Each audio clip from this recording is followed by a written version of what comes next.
Good morning, everyone, and welcome. It's great to see so many familiar faces today. And it's truly my honor and privilege to introduce our 23rd annual Dr. David Tapper Lecturer today, which is Dr. Salwin.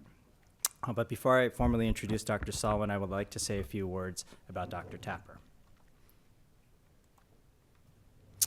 Dr. Tapper came to Seattle in 1983 as a 37-year-old rising superstar. He collaborated and worked relentlessly to transform Seattle Children's Hospital's Department of Surgery into a national clinical and academic powerhouse. During his tenure here, he increased the surgical faculty by 7-fold. Dr. Tapper held numerous national organizations leadership positions, most notably APSA president in 2000 and 2001. I reread Dr. Tapper's presidential address this morning, and it was titled Achieving Audacious Goals. And this was written nearly 25 years ago, and it was truly amazing to me how much I learned today, how impactful his words are, and how relevant they are still even today. As we all know, Dr. Tapper was a fearless and humble leader, an innovative and curious investigator, an astute and relatable surgeon, and a master educator. In brief, many of us would not be here today if it wasn't for Dr. Tapper, especially at Seattle Children's Hospital. Dr. Tapper trained 14 pediatric surgery fellows during his tenure, and a few of those names include Drs. Salwin, Waldhausen, and Healy. I'm not sure if you heard of those guys. They haven't really been part of this fabric here, but you may have heard of them. In return, Drs. Salwin, Waldhausen, and Healy have then gone on to train the next generation of pediatric surgeons, many of whom are in our faculty today. In addition to all of Dr. Tapper's incredible achievements, his most wonderful gift was his personal touch. When you met Dr. Tapper, you always remembered him. More importantly, Dr. Tapper always remembered you. He was always so welcoming and treated you with respect and made you feel like part of the family. Speaking of family, I want to acknowledge the Tapper family who continue to be a big part of who we are today. Here today is Mrs. Susan Tapper, their daughters Joellen, Erica, and Jacqueline, their son Aaron, who hopefully is remote from Southern California, couldn't make it here today. And to honor Dr. Tapper's legacy as a surgeon, educator, and researcher and leader, friends, family, and colleagues created the David Tapper Endowed Lectureship in 2001. And as you can see, here are the previous list of Dr. David Tapper lecturers. I was fortunate to actually be here for the first one in 2001. And today it is my honor to introduce Dr. Robert S. Salwin.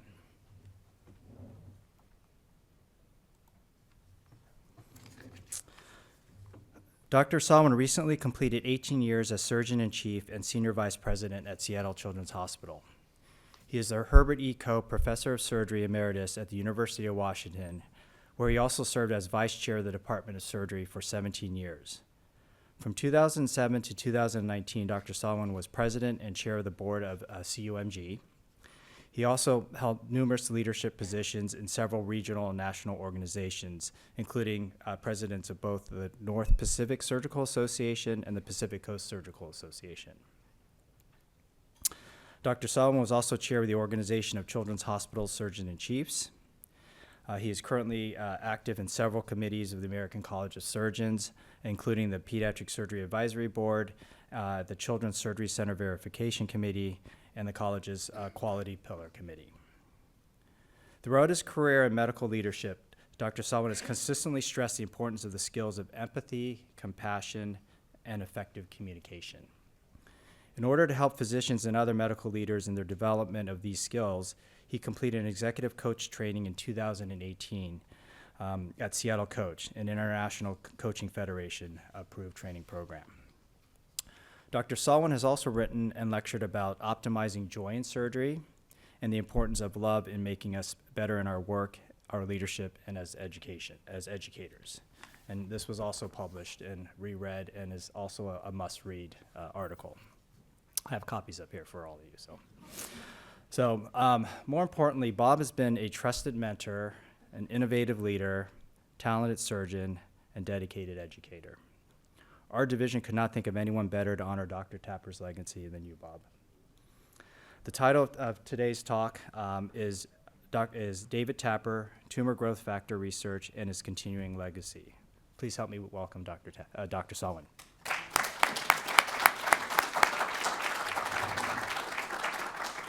I'm just glad my wife is here so that next time I annoy her by doing something like leaving the toilet seat up, she'll think about me in more positive terms. Stephen's actually covered some of the things that I wanted to say about David. You know, when David was heroically fighting his battle against cancer, Truman Katz, who was then the CEO of the hospital, separately asked both Carlos Pellegrini, chair of surgery, and me how we thought we might best be able to honor David. And fortunately, both of us came up with the same idea and suggested an endowed lecture to feature prominent pediatric surgical researchers. I don't think that Steve Lee understood that I'm not a prominent surgical researcher, but I am flattered to be able to try to tell some stories about David and how he got to where he got, and some of the principles about surgical research and investigation that David emulated and that I've observed over the years. That first speaker was a guy named Jay Vacanti, if you notice the list, and Jay actually invented, if you will, the whole field of tissue engineering. And Jay was the pediatric surgery fellow when I was a surgery intern in Boston.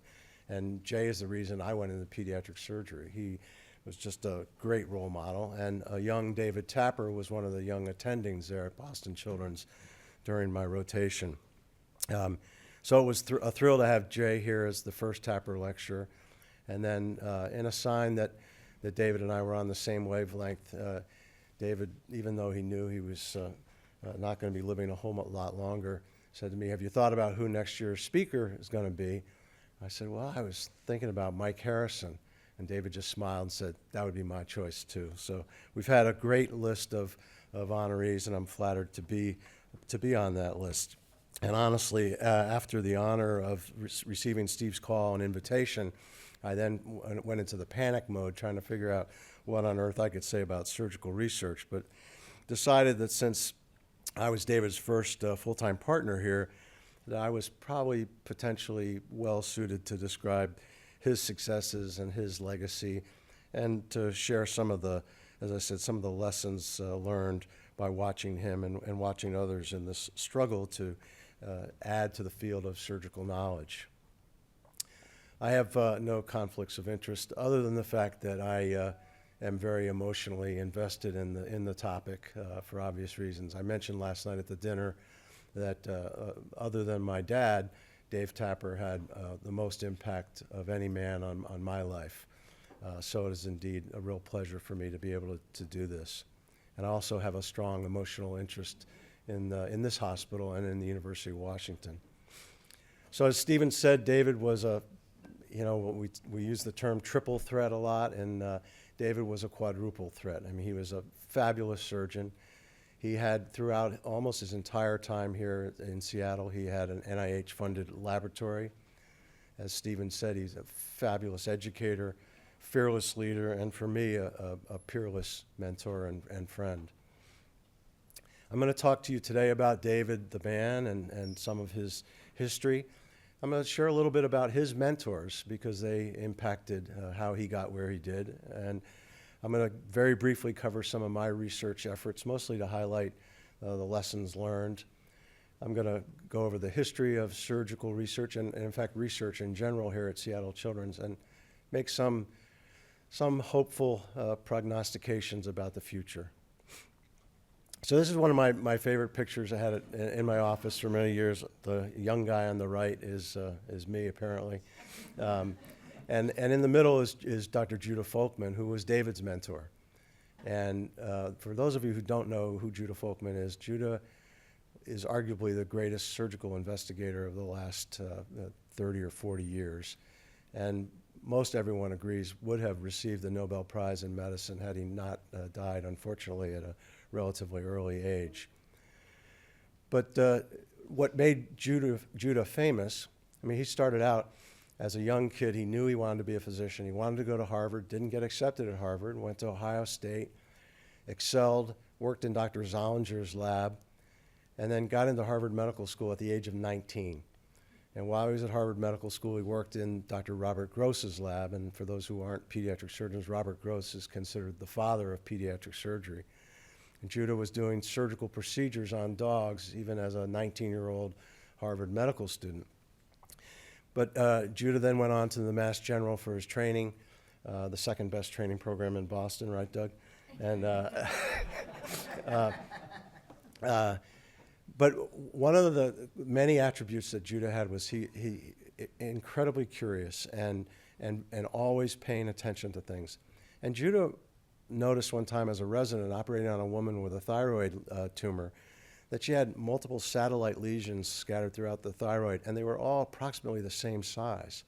And he thought that was very odd, and he actually went to the pathology lab and looked at the specimen with the pathologist, and he had this sort of light bulb moment that he thought, this must have something to do with blood supply. Years later, he was drafted in the Navy and was sent to the Naval Medical Research Institute in Bethesda, where he was charged with trying to test out some blood substitute products.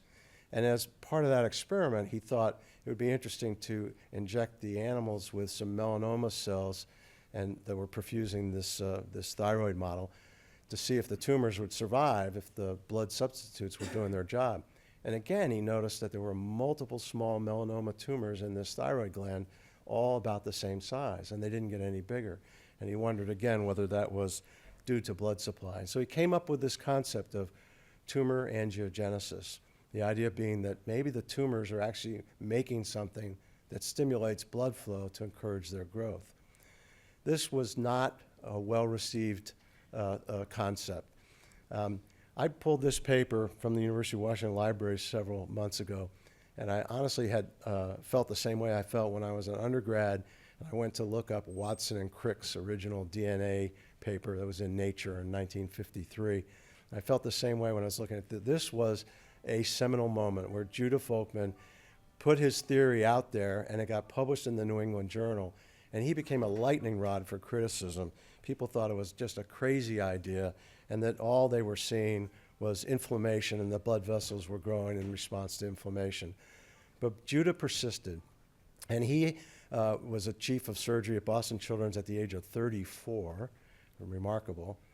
And for the first 10 or 12 years of his tenure, he was not able to get any NIH funding because everyone thought the idea was crazy.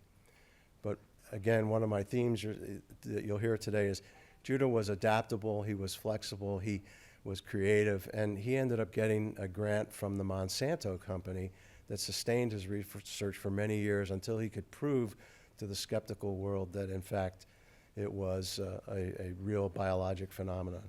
So Judah also tended to, he was, as I said, very curious, and he actually looked at all the Nobel laureates and said, what was it that made them tick? Well, how did they become so successful? And he concluded that they all had three features.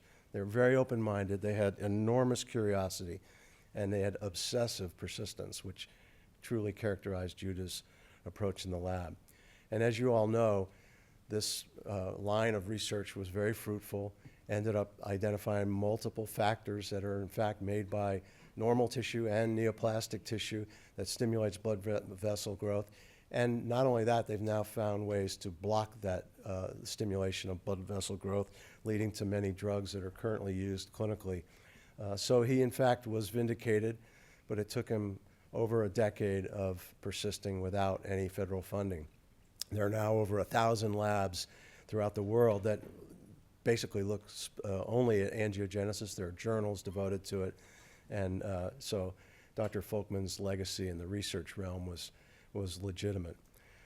So I'm going to back up a little bit and talk about a young David Tapper who was born in Baltimore. He met his lovely wife, Susan, at her 15th birthday party. David tells the story about how he was trying to get one of his friends to make a move on Susan. His friend wasn't doing a very good job, so David took over. Susan described David, even in high school, as a natural leader. He got along with everyone. He got along with the jocks, he got along with the nerds, he got along with virtually everybody, and they all liked him, which we all can understand, those of us who worked with him years later. He didn't stray too far from home. He went to undergraduate at the University of Maryland and then medical school, and he thought he wanted to be a pediatric orthopedic surgeon. And so he arranged to do a rotation over at DC Children's. And a wonderful man named Judson Randolph, who was the chief of surgery at DC Children's, realized that this young man had a lot of talent, and he really wanted him to go into pediatric surgery. And fortunately, his medical school said they didn't want him doing an orthopedic rotation. They wanted him to do a general surgery rotation. So he worked with Dr. Randolph, who became a friend and a mentor for him throughout his career. Interestingly, Dr. Randolph's also the guy who wrote the biography of Herbert Coe, who was the first surgeon-in-chief here at Seattle Children's and was a major contributor. Dr. Randolph was just one of the nicest men in the world and a gifted surgeon and leader himself. So Dr. Randolph also encouraged David. He said, you know, if you want to be a pediatric surgeon, you need to spread your wings a little. And he said, I'd like you to go train at UCSF. And so he and Susan moved off. They got married when David was in medical school. They moved over to San Francisco, and Joellen, I believe, was born there in San Francisco. So David, again, knowing that he wanted to be a pediatric surgeon, thought, well, I need to go do some laboratory research. And understand that in 1973, Al DeLorimore was at UCSF and was already establishing the basis of fetal surgery. And David was actually sort of earmarked as a guy who could get his training and come back to work with Al DeLorimore. But I'm not sure why or how this all occurred, but David decided, no, I know it'd be easy to stay here and work with Dr. DeLorimore in the lab, and I know this angiogenesis idea isn't particularly well accepted, but I think there's something to this. So he went to work in Judah Folkman's lab with no funding. He had to moonlight in emergency rooms to make enough money to keep Susan and Joellen going. But he had a very, very fruitful time working with Dr. Folkman, shown here with his eggs, because the model they were using at that point to study tumor angiogenesis was the chorioallantoic membrane of the chick embryo. And so David jumped right in, and he immediately began collaborating. Dr. Folkman, one of the things Dr. Folkman did so well as well was he recognized talent, and he was very inclusive. So his lab had people from a lot of different disciplines who were attracted to this idea, and David worked very, very well with all these individuals, many of whom ended up being future leaders in pediatric surgery. Bob Ahrensman, Mike Klein, Marshall Schwartz were all people that David overlapped with and collaborated with in the lab. And as you might expect, knowing David's later career track, he was very productive, did a lot of different things in a lot of different fields. His own pet project seemed to be, he had a model for polymerization of acrylamide as a tool to measure tissue oxygenation. I still don't understand how that worked, but he also worked with Dr. Langer, who was new to Folkman's lab, who generated that whole field of using biomaterials or diffusible gels and proteins in which you could put medications. And David did some of the early work with Dr. Langer, and of course did a lot with tumor angiogenesis. But one of the things that I think really set David on his research path was a paper in 1974 by Dr. Barbara Barlow at the American Pediatric Surgery meeting. She talked about necrotizing enterocolitis, and I believe it was in a mouse model, and she showed that breast milk seemed to protect the intestine. And this is in 1974, and here we are 50 years later. That's now been proven clinically that breast milk does minimize the risk of necrotizing enterocolitis. But at the time, it was very, very exciting. And David wondered, what was that all about? Did it have something to do with growth factors? Since Dr. Folkman's lab was interested in these growth factors, David started looking at mitogenic activity of human breast milk. In fact, he tells a story that he made Susan continue to breastfeed all their children so that he could have access to the breast milk for his experiments. I don't know if that's true or not, but he also had a paper published in Science. I would submit that there are very few pediatric surgeons that have papers that are published in Science, but David had one looking at the use of heparinase for extracorporeal circuits. So that breast milk paper set him on a path because, in fact, he did find that there were growth factors in breast milk, and he started zeroing in on that. So he was a faculty surgeon in Boston. His other 3 children were all born in Boston, I guess some in the lab and some after he came back as an attending surgeon. And while he was there, he just jumped in. And as I said, I was an intern when David was just in his 4th or 5th year as staff surgeon. Everybody raved about him. He seemed to be able to do everything. He got very interested in transplantation as well. He worked with some of the transplant surgeons. This is 1970s and early 80s. He was looking at intestinal transplant in the lab. And then he continued with this research looking at growth factors. Now, one thing I want to make clear that both David and Dr. Folkman epitomize, one can still be a good clinical surgeon and a researcher. There are some people who view them as mutually exclusive, and they really shouldn't be. And David and Judah both personified that. I can't overstate how talented a surgeon David was. And his talents were recognized by everyone, and he was recruited out here in 1983. As Steve said, he was only 37 years old, but he was viewed as a rising star. Now, mind you, in 1983, this hospital had 3 University of Washington faculty surgeons, one in otolaryngology, one in urology, and one in pediatric surgery. And David came in and he saw the potential here. There was a relatively new affiliation between Seattle Children's and the University of Washington School of Medicine, and David thought, I can do something with this. And he had patience, and he ended up recruiting, as Steve said, ultimately about 20 surgeons in the various surgical disciplines. But one of the unpleasant surprises when he got here was he found out that our fellowship program had been placed on probation. And part of it was there was no full-time surgeon-in-chief here. Most of the care was being provided by community-based pediatric surgeons, but David arrived with the program on probation. And there was almost no research being done on this campus. So while he was trying to get his lab set up, he jumped right into the clinical world and started a renal transplant program that I understand recently just passed the 1,000 solid organ transplant mark. So David's legacy there is still very, very evident.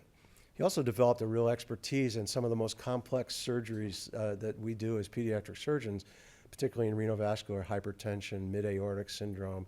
These are big operations that most pediatric surgeons wouldn't tackle, but David did and did it with success. And he completely resurrected the fellowship training program.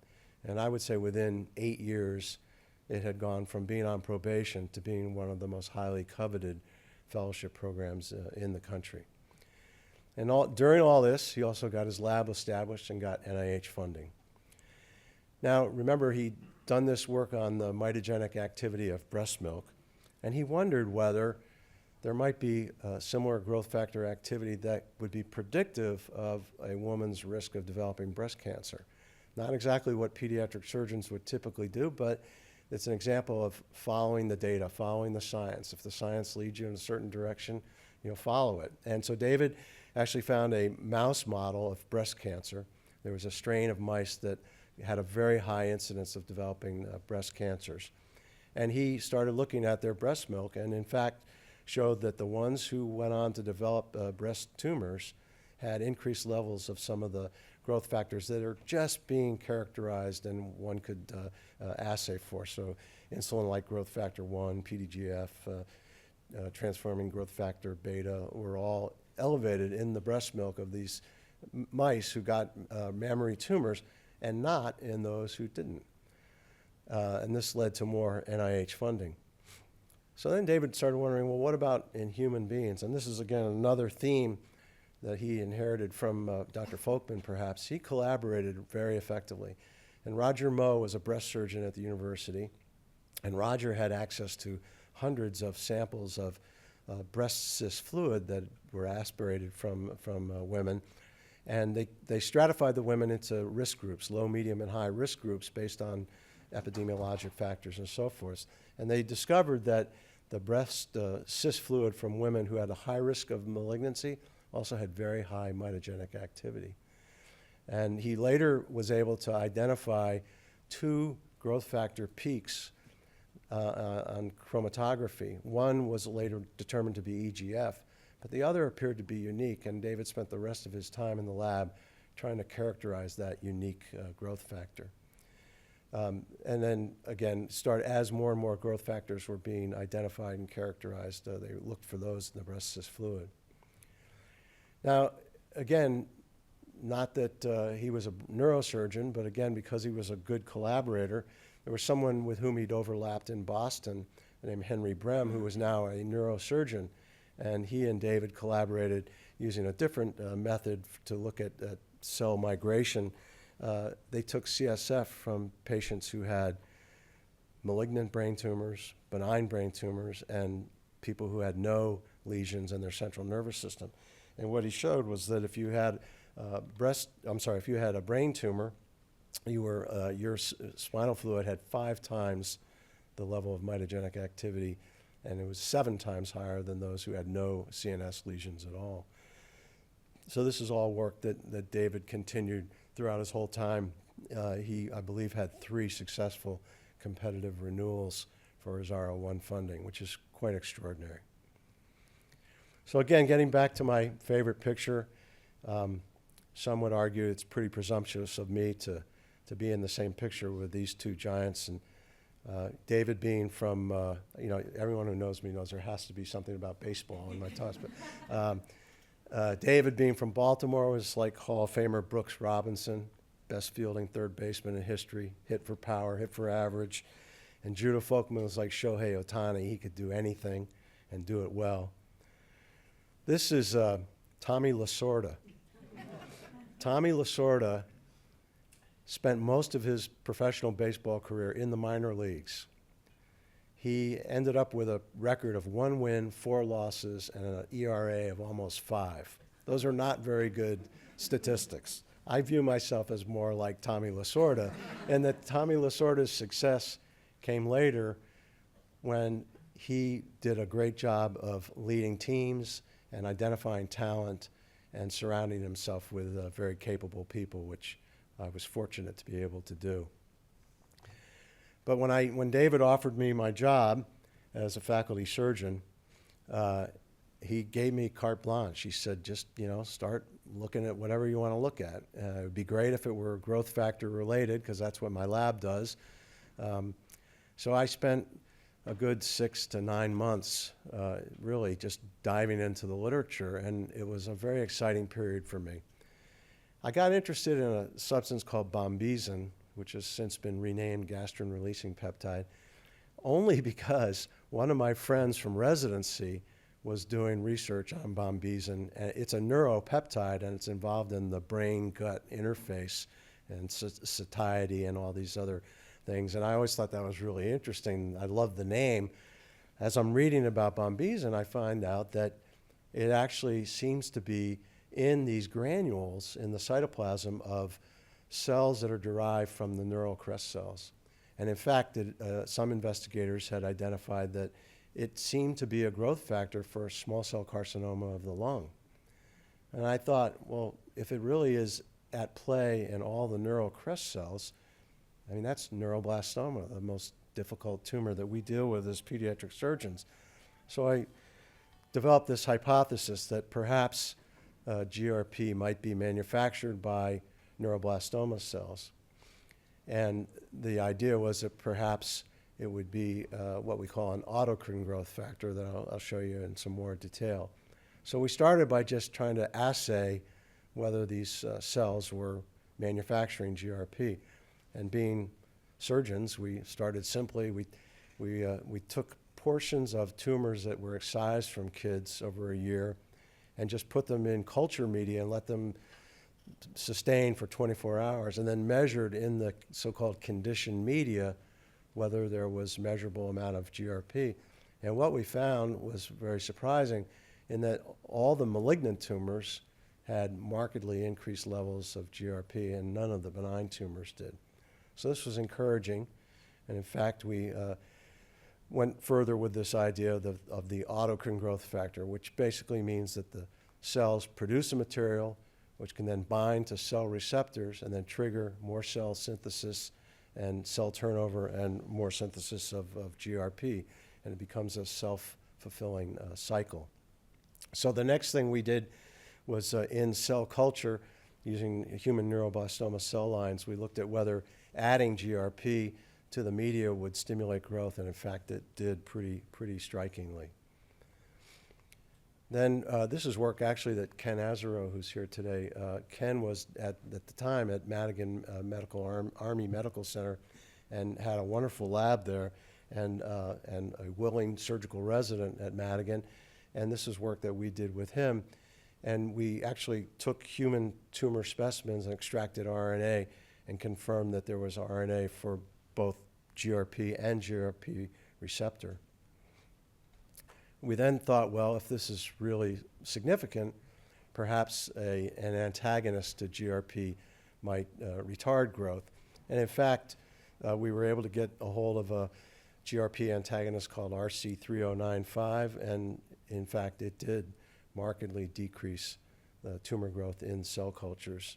And this is just a different assay, same thing with some different cell lines, looking at their ability to form colonies in soft agar. So we thought we had pretty good data to confirm our hypothesis that GRP might be an autocrine growth factor for neuroblastoma. And so I submitted my first NIH grant, which back then was called an R29, or a FIRST award. And they no longer exist, I don't think. But the idea behind it was kind of like an R01, but they realized it was young investigators who maybe didn't have the background. So I got what we used to call our pink sheets, which was the report from the study section, and they said, I was very encouraged. I read the first paragraph, and this is a very intriguing hypothesis, potentially great significance. The specific aims were clear and well written, and I thought, oh, great. And then I get further down, it says, however, it is unclear whether this investigator has the background to reliably answer these research questions.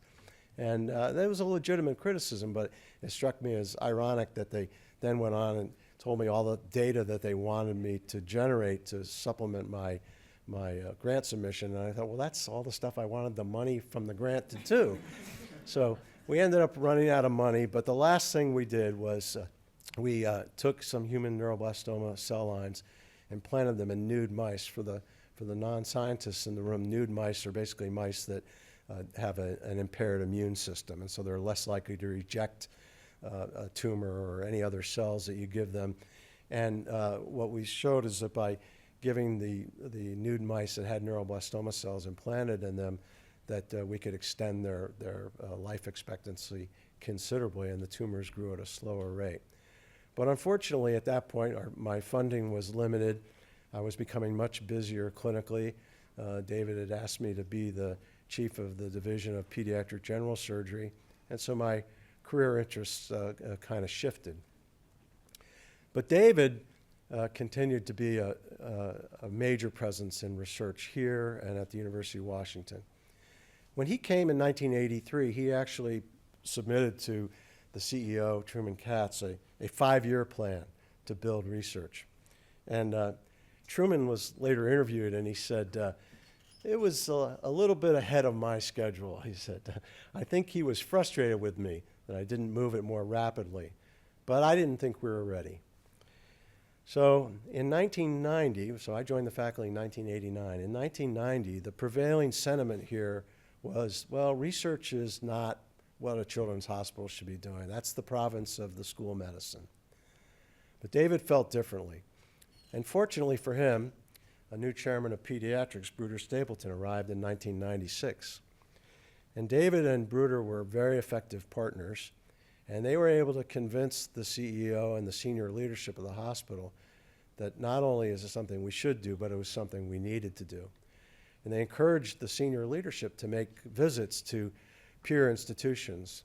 Although, frankly, at the time, we weren't peers with some of these institutions, but we wanted to be. And Bruder and David encouraged the leadership team to go, and they went to CHOP and Boston Children's and St. Jude and some other places, and they came away really impressed. And they realized that if we could improve the capacity for research. We would be able to attract better faculty members, and it would enhance the status of the institution. So in fact, that led to the development of a research strategic plan, and again, Bruder and David were the leaders of that. And this led to what we now, I believe, still have, and that's the center construct, where centers in the Research Institute were established not by academic discipline, but by concept, by general field, so that you could have within a center physicians or scientists from multiple different disciplines. And it led to the development of a now outstanding research campus downtown. And the last time I looked, I think Children's Hospital was 5th or 6th in the country for funded, NIH-funded pediatric surgery pediatric institute. 4th. Great. And it's like over $78 million, I think was the last figure I saw. So that's quite a legacy that David and Bruder and others generated. So I'm going to shift a little again and say, so some of you may be wondering, why should surgeons even be doing research? And reminds me a bit of a story I heard someone say at APSA. There's a story about 3 surgeons walking along a river, and suddenly they noticed several people flailing in the water. And 2 of the surgeons start to take their jackets off and dive in, and the other guy starts to jog away. And they said, "Hey, where are you going?" He was a surgical researcher. They said, "Where are you going?" He goes, "I'm going to try to figure out why all these people are falling into the river." And that's our role as surgeons, I think, to ask those important questions. And there's a quote I'm going to share with you, from Dr. Francis Moore, who was the surgeon-in-chief at the Brigham, and arguably one of the great surgical scientists of his time. And Judah quoted him when Judah was giving a speech at the Society of University Surgeons. "There exists a conflict of interest in academic surgery that is entirely unresolved, the conflict between the operating room and the laboratory, between the clinical pressures of care of the sick and the pursuit of science. There have been few academic surgeons who have not suffered, to some extent, from this conflict. Although the university surgeon builds the bridge from laboratory science to the bedside, those who live on each side declare that he or she does not belong on either side. They're not enough of a scientist to belong on that side, and they're always accused of not doing enough operations by the busy clinicians. And yet, all of the basic advances of science and surgery since Vesalius, Hunter, Lister, Halsted, and Cushing have been produced by those who are willing to embrace that conflict. So it's not for the weak-hearted, but it is an admirable goal in my view. Again, I think one of the things that surgeons, and I would submit to those in the audience who are not surgeons, any busy clinician, that the important thing is that you can provide something to the researchers by asking the right questions and being able to understand the clinical relevance. So the sine qua non of academic surgery is not necessarily basic lab research. Right? It's that we advance the field. And there are lots of ways to do that. So I don't want to leave you with the impression that this is all about basic or translational research. It's about advancing the field. And in order to advance the field, whether it's in education, whether it's in outcomes research, whatever your domain, you have to write. I mean, scholarship is the currency. If you don't write it, the work hasn't been done. So that is a basic requirement. But I would submit that the other reason, the importance of surgical research, is what it does for our trainees.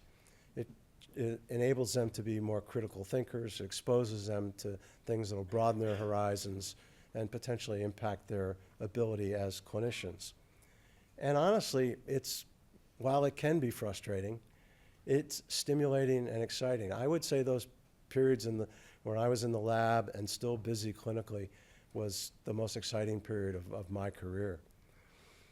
And for the administrators in the world who worry about research detracting from the clinical mission, I think there's a fair bit of evidence that, in fact, academic stature of an individual or a program or an institution will actually attract patients to your institution. We've all seen examples of that. So I wanted to just feature a few of the examples of how David's legacy in research has continued.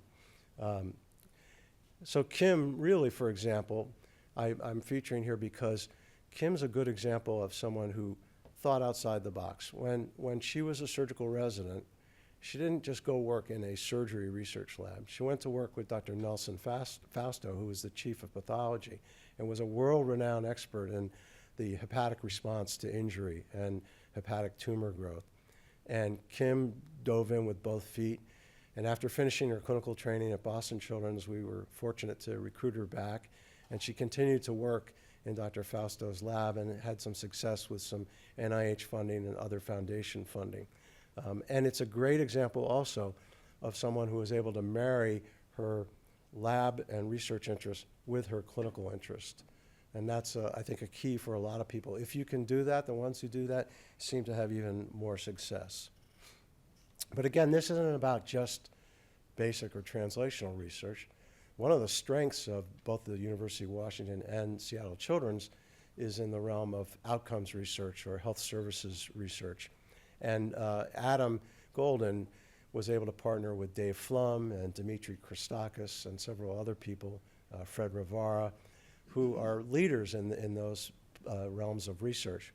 And some of the work that Adam and his research fellows published became fundamental to the work that we did at the American College of Surgeons in establishing children's surgery verification program. Adam's work was frequently cited as the rationale for some of those decisions. So very impactful, even though it was not in the realm of basic or translational research. And then, clinical papers can also be very important. So in 2006, when Stephen put together our series of the non-operative management of omphalocele, for the surgeons in the world, we all know that omphalocele is a very challenging defect, a large abdominal wall defect, and the so-called giant omphalocele here you can see is bigger than the baby's head. And for years, surgeons always, see a problem, fix a problem. We all tried to push that stuff all back in and close the abdomen up. And you can do that a lot of the times, but you can also make babies critically ill because these children have associated anomalies, including smaller than normal lungs. So if you push all that stuff back in the abdomen, the diaphragm gets pushed up, compromises breathing. So we were not the first to describe non-operative management. When I was a fellow, Ed Hatch had actually done a few like this. But Stephen's paper is still to this day one of the most frequently cited papers in pediatric surgery because it really showed how successful this is on a large number of patients. And Stephen and Dan Ledbetter published this, and we actually began receiving patients from throughout the United States who were compelled by this paper and the success that we had in managing these children without threatening their lives. And then now the big successes are in these collaborative consortia. So the Western Pediatric Surgical Research Consortium is something that I know John Waldhausen, when he was chief, was instrumental in getting our institution involved. And I know that Caitlin Smith and others have, I guess David Rothstein also have been actively involved in that group, which is great because part of the problem in pediatric surgery is no one institution has a large number of some of these various problems that we face. And so having this consortium allows you to generate a large amount of data and to ask some critical questions that can be answered.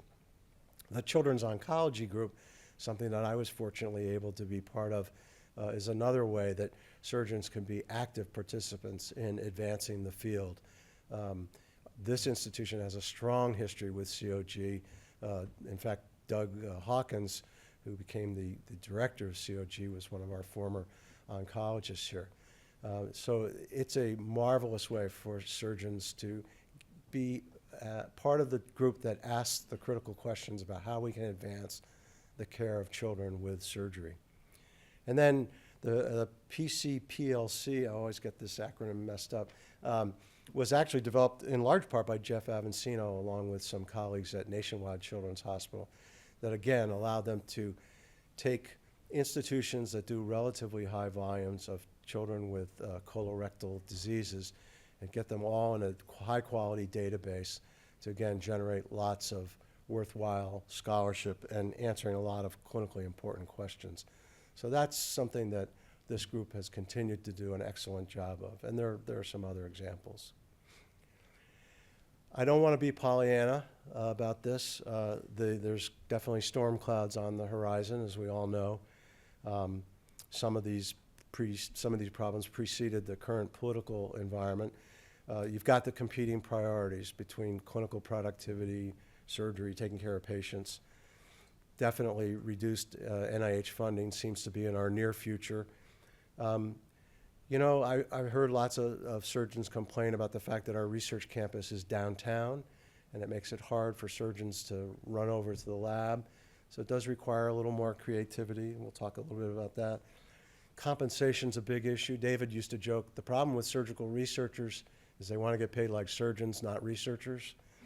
And in fact, the NIH compensation model makes that even harder. And then lastly, research training. I'm going to hopefully make a case that we need to change the way we train surgeons to do research. So I'm a believer that with chaos and change, as uncomfortable as it is, it also generates opportunity. And people who can see those opportunities are going to be successful in this constrained time as well. And if you look at your clinical activities and your research activities as complementary rather than competing, if you do, as I said, what Kim really has done by marrying your research with your clinical activity, it makes it a bit easier. Dr. Folkman sustained his lab for, as I said, over a decade without any NIH funding. It can be done. It's hard. I will admit that NIH funding is kind of viewed as the currency of credibility in the research world, but there are ways to continue to fund your research, and we need to be more aggressive about pursuing those. And just to highlight how challenging this is a paper, I'm not sure it's been printed yet, but Dr. Gail Besner and Diana Farmer have submitted this to APSA leadership.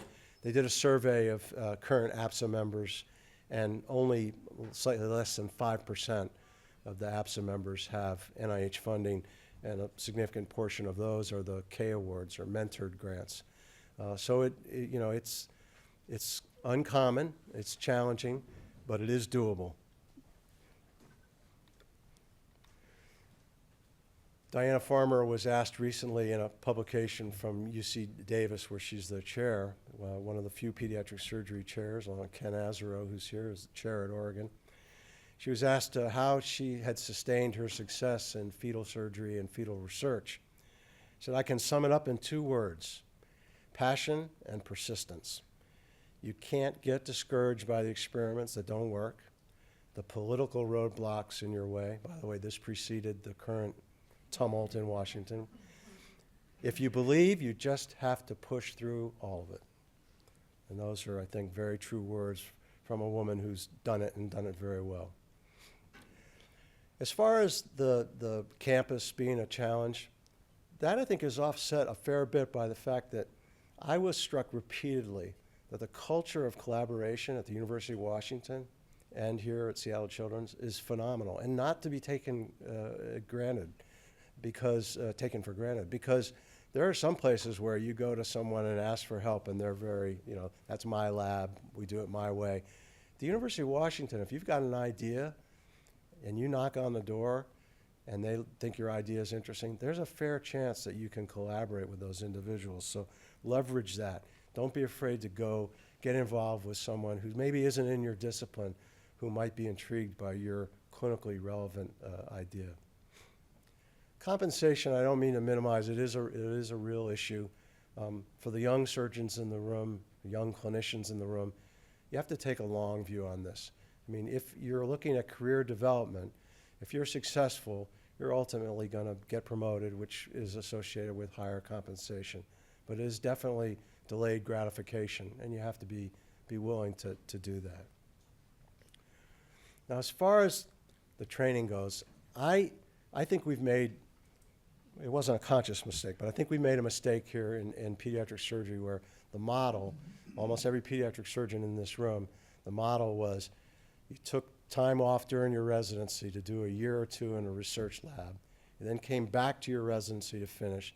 Then you did your pediatric surgery fellowship. And now for your first job, you're trying to convince a skeptical leadership in a hospital or a medical school that you have the wherewithal to be a successful investigator.